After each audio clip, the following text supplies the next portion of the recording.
మీకు నిద్రలో ఉన్నట్టుండి ఊపిరి ఆగిపోయినట్టు అనిపిస్తోందా? ఎవరో గొంతు మీద పడి నొక్కుతున్నట్లు భయంతో ఉలిక్కిపడి లేస్తున్నారా?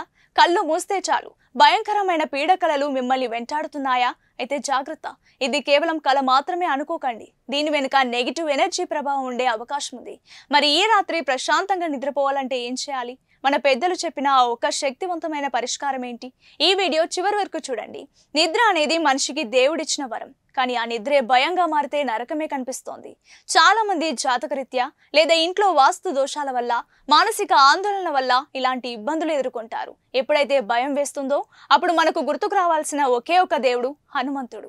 ఈసారి మీరు నిద్రపోయే ముందు కాళ్ళు చేతులు కడుక్కొని మంచం మీద కూర్చొని ఈ చిన్న శ్లోకాన్ని 11 సార్లు పఠించండి. రామస్కందం హనుమంతం వైనతేయం వృకోదరం శయనేశ్వరే నిత్యం దుస్వప్నం తస్య నశ్యతి. అంటే శ్రీరాముడు, హనుమంతుడు, గరుత్మంతుడు, భీముడు వీరిని నిద్రపోయే ముందు తలుచుకుంటే పీడకలలు నాశనం అవుతాయని అర్థం. ఇలాంటి మరిన్ని ఆధ్యాత్మిక విషయాల కోసం మన ఛానల్ని ఫాలో అవ్వండి.